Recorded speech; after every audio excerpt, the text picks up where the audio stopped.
नमस्कार दोस्तों, स्वागत है आपका अपने चैनल स्टडी विद आकाश में। आज मैं आपके लिए रिपीटेड पॉलिटी क्वेश्चन से जुड़े कुछ इंपॉर्टेंट क्वेश्चंस लाया हूं। अगर अभी तक आपने हमारे चैनल स्टडी विद आकाश को सब्सक्राइब नहीं किया है तो प्लीज सब्सक्राइब कर लें। तो चलिए शुरू करते हैं। आज का पहला प्रश्न, निम्नलिखित में से किस अधिनियम के अंतर्गत भारतीय विधान परिषद को बजट पर बहस करने की शक्ति प्राप्त हुई? तो इसका सही आंसर है वो आपका है बी, भारतीय परिषद अधिनियम 1892। मैं इसके बारे में आपको थोड़ा सा बता देता हूं कि इसके तहत बजट पर बहस करने की शक्ति भी प्राप्त हुई और इस अधिनियम के तहत कार्यपालिका से प्रश्न पूछने की अनुमति भी जो है प्राप्त हुई थी और इस अधिनियम में विधान परिषद के कार्यों में वृद्धि भी कर दी गई थी। तो अब बढ़ते हैं अगले प्रश्न की ओर। अगला प्रश्न, निम्नलिखित में से किस अधिनियम में कलकत्ता में सर्वोच्च न्यायालय की स्थापना का प्राविधान किया गया था? ठीक, तो इसका जो सही आंसर है वो आपका ए हो जाएगा, रेगुलेटिंग एक्ट। ठीक है, इसके बारे में मैं थोड़ा आपको बता देता हूं कि इसमें एक मेन जज था और 3 अन्य जज थे। ठीक है, एक मेन जज था और 3 जो थे आपके अन्य जज थे। तो अन्य जजों में लिमेस्टर, हाइट एंड चैम्बर्स 3 लोग थे। ठीक, और जो मेन जज थे उनका नाम था सर एलिजा इम्पे। ठीक है, अब अगले प्रश्न की ओर बढ़ते हैं। निम्नलिखित में से किस एक अधिनियम द्वारा भारत में संघीय न्यायालय की स्थापना की गई थी? तो मैं आपको बता दूं कि संघीय न्यायालय की जो स्थापना की गई थी वो भारत सरकार अधिनियम 1935 के अंतर्गत 1 अक्टूबर 1937 को की गई थी। ठीक है, और इसके जो मुख्य जज थे वो सर मॉरिस ग्वेयर थे। ठीक है, तो इसमें 1935 का तो ऑप्शन है नहीं, लेकिन इसमें एक ऑप्शन है, इनमें से कोई नहीं। ठीक, कोई नहीं, तो हम लोग इस पे टिक कर देंगे। अब अगले प्रश्न की ओर बढ़ेंगे। अगला प्रश्न, भारत का संघीय न्यायालय निम्नलिखित में से किस वर्ष में स्थापित किया गया था? जैसा कि मैंने लास्ट क्वेश्चन में बताया कि संघीय न्यायालय की जो स्थापना हुई थी भारत सरकार अधिनियम 1935 के अंतर्गत हुई थी, लेकिन 1935 को नहीं हुई थी। कब हुई थी? 1 अक्टूबर 1937 को। तो जो इसका सही आंसर हो जाएगा बी, 1937। अब अगले प्रश्न की ओर बढ़ते हैं। अगले प्रश्न में जो है सूची 1 तथा सूची 2 को सुमेलित कीजिए दिया गया है और सूची के नीचे दिए गए कूट को सही उत्तर का चयन कीजिए। मतलब ये आपका सूची दिया गया है मिलान करने के लिए और आपको इस तरह का कूट दिया गया है, तो आपको जो है मिलान करना है या पहचानना है कि ए बी सी में कौन सा सही है। हम लोग ऑप्शन देख लेते हैं। तो देखिए, सूची 1 में लिखा है कि नियंत्रण परिषद की स्थापना, नियंत्रण परिषद की जो स्थापना की गई थी, मैं आपको बता दूं कि सेट के तहत की गई थी। पिट्स का भारतीय अधिनियम 1784 के तहत की गई थी। तो आपका ए का जो हो जाएगा वो आपको 2 से मिला देना है और बी जो लिखा हुआ है सर्वोच्च न्यायालय की स्थापना, तो वो किससे की गई थी उसके बारे में बताते हैं। नियामक अधिनियम, जिसको हम लोग रेगुलेटिंग एक्ट भी बोलते हैं, 1773 का। और मैंने इसमें आपको पहले ही बता रखा है कि इस एक्ट के तहत एक मुख्य जज को बनाया गया था और 3 अन्य जज को बनाया गया था।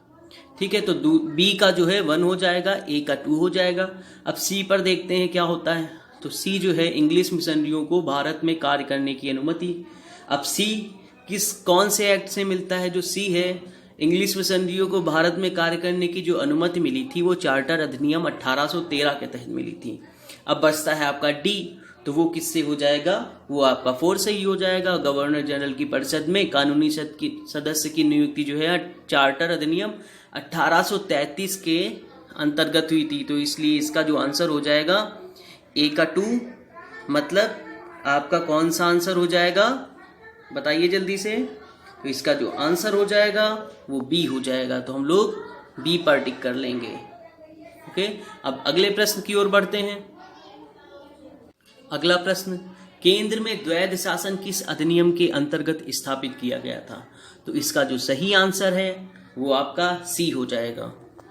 अब मैं इसके बारे में आपको थोड़ा सा बता देता हूं। इस 1935 भारत सरकार अधिनियम में ये किया गया था कि द्वैध शासन जो है केंद्र में कर दिया गया था और प्रांत में इसको हटा दिया गया था। और इससे पहले द्वैध शासन प्रांत में था, तो प्रांत से हटाकर अब वो किस में कर दिया गया था, केंद्र में कर दिया गया था। और प्रांत में वो कब लाया गया था, 1919 के अधिनियम के तहत लाया गया था। अब अगले प्रश्न की ओर बढ़ते हैं। अगला प्रश्न, निम्नलिखित में से किस अधिनियम ने केंद्र में द्वैध शासन प्रणाली को स्थापित किया। देखिए ये फिर से रिपीट क्वेश्चन हुआ है और ये पीसीएस में कई बार क्वेश्चन पूछा गया है, ठीक है। तो इसको ध्यान से पढ़िए और याद करते हुए चलिए। तो इसका जो आंसर हो जाएगा, केंद्र में किसके तहत किया गया था, 1935 के तहत। और कहां से हटा दिया गया था, प्रांत से हटा दिया गया था। प्रांत में कब आया था, भारत शासन अधिनियम 1919 के तहत, है ना। तो अब अगले प्रश्न की ओर बढ़ते हैं। अगला प्रश्न, 1919 के भारत शासन अधिनियम की निम्नलिखित में से कौन सी प्रमुख विशेषताएं हैं। तो ऑप्शन पढ़ लेते हैं। पहला है प्रांतों की कार्यकारी सरकार में द्वैध शासन की व्यवस्था।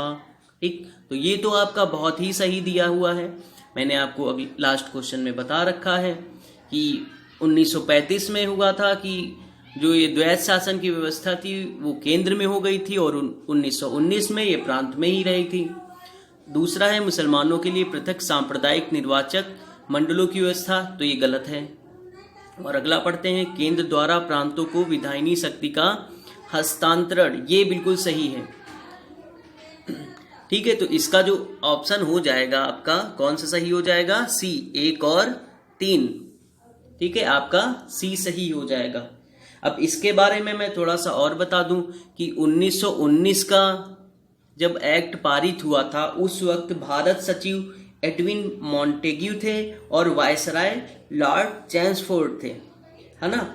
इसमें क्या किया गया था कि प्रत्येक राज्य में राज्य के प्रशासन को 2 श्रेणियों में बांट दिया गया था। कौन कौन सी 2 श्रेणी थी, एक आरक्षित, दूसरी हस्तांतरित।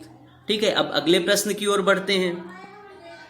अगला प्रश्न, भारतीय विधान पालिका प्रथम बार द्विसदनी बनाई गई, कब बनाई गई थी। ये बनाई गई थी 1919 भारत सरकार अधिनियम द्वारा, है ना। तो इसका जो सही आंसर हो जाएगा वो आपका सी हो जाएगा। द्विसदनी का मतलब मैं बता देता हूं, एक ऊपरी सदन और दूसरा बनाया गया था निचला सदन, है ना। ऊपरी सदन का मतलब राज्य परिषद, जिसको हम लोग काउंसिल ऑफ स्टेट भी बोलते हैं। निचला सदन मतलब केंद्रीय विधानसभा, केंद्रीय विधानसभा का मतलब सेंट्रल लेजिस्लेटिव असेंबली। तो अब अगले प्रश्न की ओर बढ़ते हैं। अगला प्रश्न, केंद्र में कौन सा एक्ट द्विसदनी विधायिका लाया। तो आप देख रहे हैं कि ये क्वेश्चन इतने ज्यादा इंपॉर्टेंट हैं कि ये बार बार रिपीट हो रहे हैं और हर स्टेट पीसीएस में पूछे जा रहे हैं। पिछला जो क्वेश्चन जो मैंने इसके रिलेटेड डिस्कस किया था वो यूपी पीसीएस मेंस में आया था और ये क्वेश्चन जो है एमपी पीसीएस में आया हुआ है। तो इसका जो आंसर हो जाएगा द्विसदनी विधायिका के लिए वो कौन सा हो जाएगा, 1919 एक्ट। अभी मैंने डिस्कस किया था कि 2 सदनी का मतलब 2 सदन, एक ऊपरी सदन और दूसरा निचला सदन। ऊपरी सदन का मतलब राज्य परिषद, जिसको हम लोग काउंसिल ऑफ स्टेट भी बोलते हैं। दूसरा निचला सदन, जिसको केंद्रीय विधानसभा या सेंट्रल लेजिस्लेटिव असेंबली भी कहा जाता है। Thank you. अगर आपको ये वीडियो अच्छा लगा हो तो लाइक करिए, शेयर करिए और सब्सक्राइब करिए और प्लीज़ कमेंट जरूर करिए, हमें बताइए कि आपको ये वीडियो कैसा लगा। Thank you.